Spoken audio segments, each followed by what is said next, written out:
Kendall Lawrence, and today I want to make some enchiladas with you, but I want to put a little twist on it.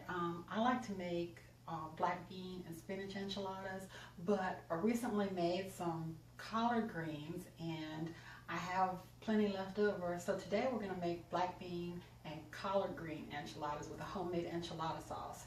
So let's take a look at our ingredients. So here are our ingredients. I have some whole wheat flour tortillas. I have some dry guajillo chilies. I have some cloves of garlic to taste. I have some Colby Monterey Jack cheese. I have some pepper jack cheese. I have an onion. I have some green onions. I have my leftover cold collard greens here. I have some chicken broth, some sour cream, some tomato sauce, which I may or may not use. We'll see as we go along. I have 2 cans of beans, 2 different brands, but you know, that's what I had. Garlic powder, cumin, oregano, salt, and chili powder. All right, so let's get over to the stove and let's start putting this together. Okay, so I'm starting to work on my chilies now. And so I'm simply just gonna pull the top off of them. I have just a shopping bag, a plastic shopping bag, and I'm gonna dump my seeds in there, and then I can just throw this right in the trash. And you wanna make sure that you're wearing gloves because this will irritate your cuticles. These are not really hot, actually. These are kind of medium heat, I guess, not real hot. Most people can handle these, but they will still irritate. My skin gets irritated very easily, and I touch my face and eyes a lot.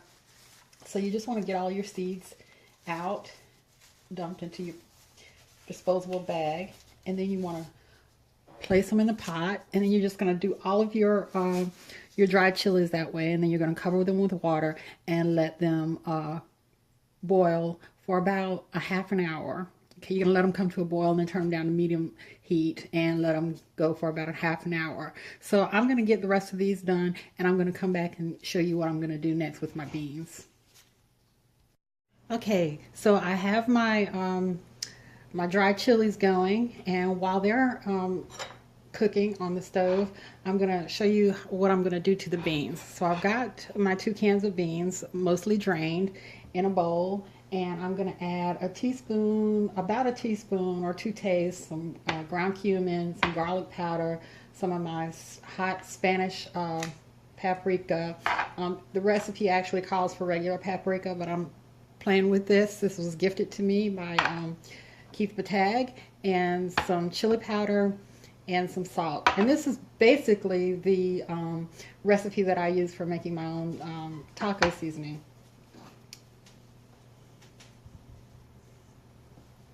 All right, so I've got most of my seasonings in the bowl. I'm going to put just a little hair of oregano, just a touch. You can mess things up with the oregano. All right, now I'm going to add my collards.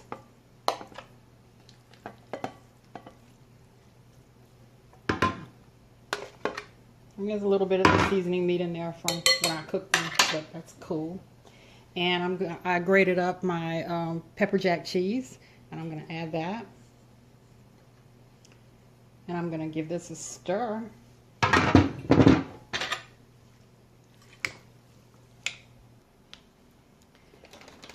And you know, that just doesn't look cheesy enough to me. And I just realized that I have some cheddar cheese in the fridge that I need to get used up. This was already grated stuff, so, but you know, use what you got.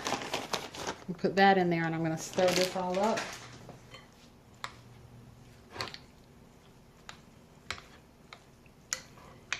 And then we'll be back for the next step.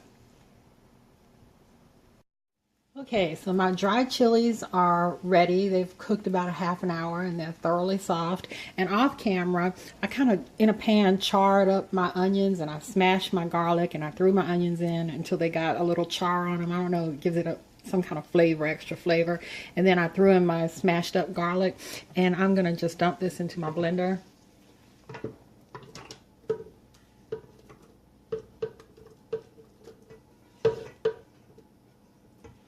Okay, get this out of the way. And I'm going to put my chilies in the blender.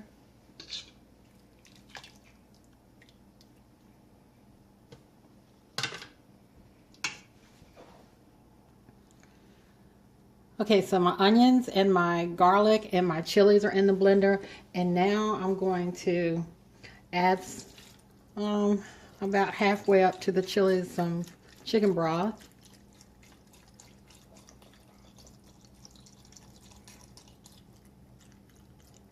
And I'm going to give this a good blend. Okay, so now is the point where you decide whether or not you are going to want to use a tomato sauce. It's going to depend on the thickness that you want. So I'm going to give this a feel. And I think that I like this thickness because, well, I'm going to even wait and see. I'm going to give this a taste.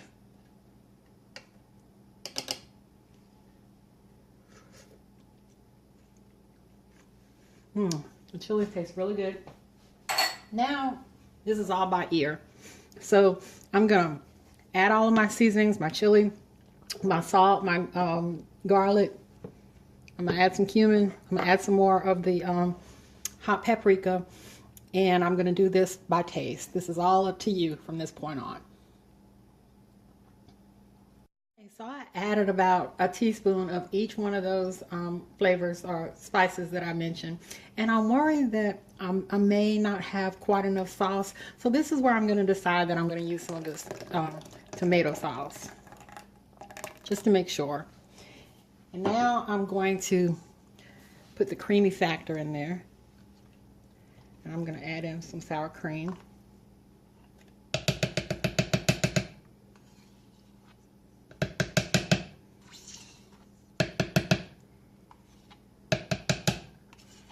Good bit.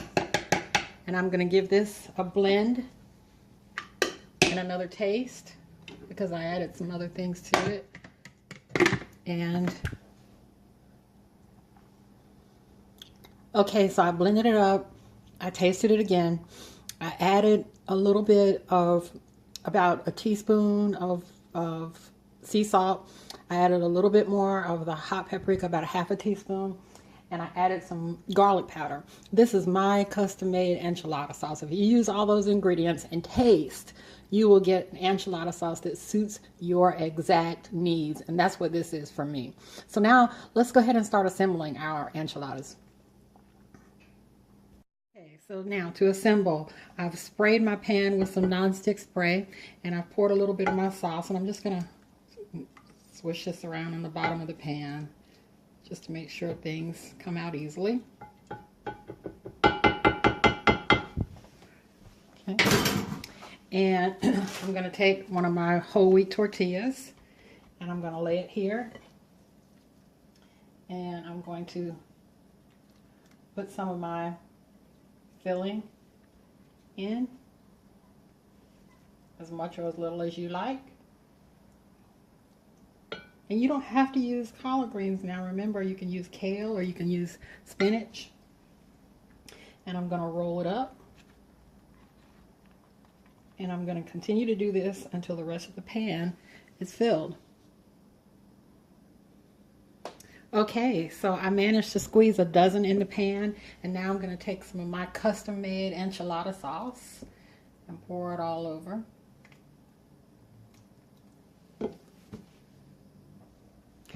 Now I'm going to top it with cheese, and shredded up Monterey Jack and Colby.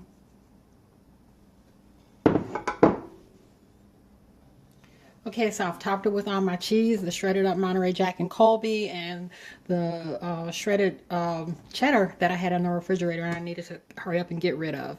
Now, no worries, I do have some filling left over, and I have some of my custom-made enchilada sauce left over. And what I do with that is tomorrow I'm going to have an awesome lunch. I'm going to make myself some a quesadilla with it. Or you could stuff it in some chicken breast, or you can make some tacos, add some ground beef to it and make some tacos. I may not have the quesadillas for lunch. I may add some ground beef to it and have quesadilla, collard green, and black bean quesadillas for dinner. Okay, so I'm going to pop this in a 350-degree oven until it gets all melded together and brown and bubbly, and then we'll take a taste. Okay, so here are my beautiful enchiladas straight out of the oven. They look yummalicious, really, they do. Wow. So I'm gonna let these cool a bit and I'm gonna top them with some green onions and then we'll taste. Okay, here is our black bean and collard green enchiladas. And it looks really good, guys, doesn't it? What do you think? Let me know in the comments what you think it looks like, because I'm getting ready to tell you what it tastes like.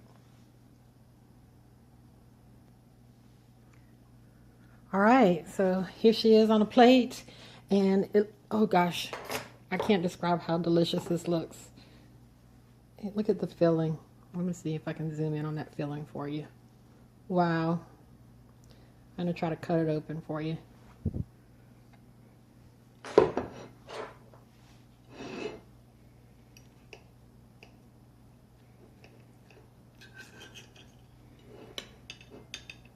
Well, I was gonna try to cut it open for you, but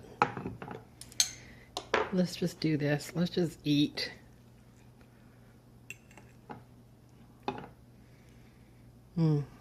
Look. Collard greens, black beans, homemade enchilada sauce.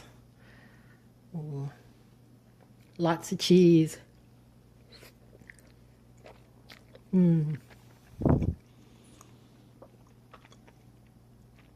Lots of flavor. With collard greens,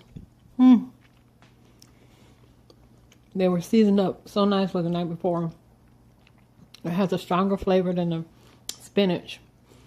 But I remember, if you saw that video, and I'll put an iCard to that video, I cooked the collard greens with rutabaga and ham hocks, so there's a lot of flavor in those collard greens, and it comes through.